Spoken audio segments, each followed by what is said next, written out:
Man, this might be a bigger deal than it looked at first glance. When the trade with the Chiefs dropped, a lot of folks just saw falling from 6 to 9 and went, all right, Cleveland passed on a blue-chip guy. But honestly, this says way more about the Browns' plan than it does about the player. And the name at the center of all this is Spencer Fano. Before we get into him, let's set the stage real quick, because it completely changes how you read this. The Browns came into this draft with two glaring needs: offensive tackle and wide receiver. Not depth pieces, core offensive structure. And especially after last season, it was obvious this team needed to stop patching up protection and start building a real identity on offense. The trade with Kansas City brought in extra picks, a third and a fifth, while still keeping Cleveland in the top 10. That alone tells you something. Less panic over best player available, more control over the board. Then at number 9, boom, Fano. If you didn't watch much Utah, this dude ain't just another O-lineman. Unanimous All-American, Outland Trophy winner, and maybe most important, real versatility. Started at left tackle, then locked it down at right tackle. And this is where it really hits.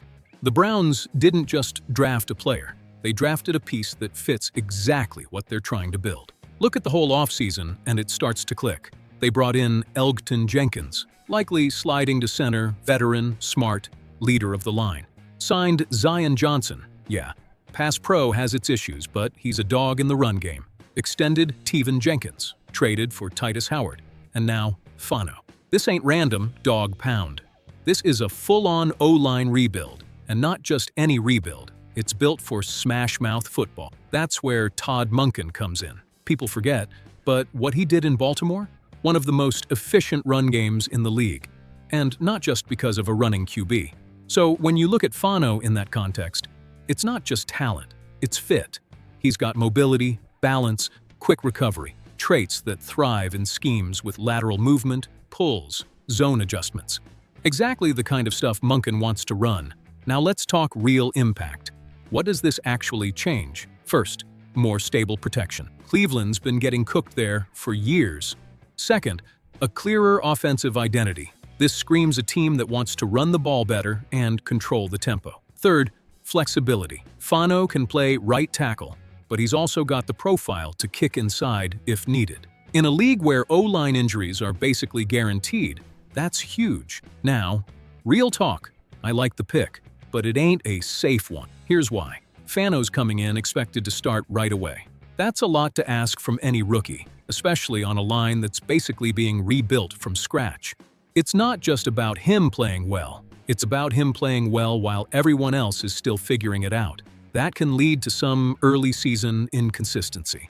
Another thing, pass protection. He's solid, good technique, but the NFL is a whole different beast. Faster, stronger edge rushers. There's going to be an adjustment period. So yeah, there's risk. Now let's break down the scenarios. Best case, Fano adjusts quickly, locks down a starting spot, and the Browns' O-line finally finds its identity. The run game clicks, the offense gets balanced, and Cleveland takes pressure off the QB, whoever that ends up being. In that case, this pick could be one of the most important in the whole draft.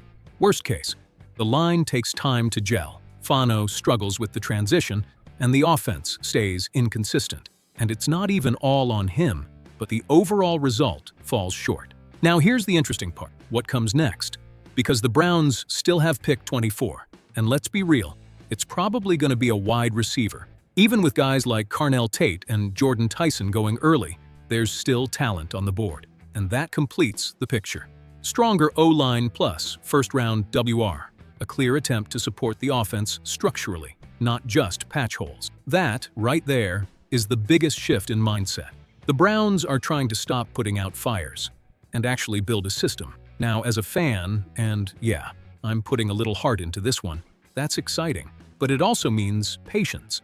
Because O-line rebuilds don't happen overnight. You don't go elite in 2 weeks. So expectations gotta be realistic. Now I gotta ask you think the Browns got it right going all in on the O-line like this? Or would you have grabbed a playmaker at 9? Because depending on how this offense turns out, this move's either gonna look like long-term vision or a missed shot.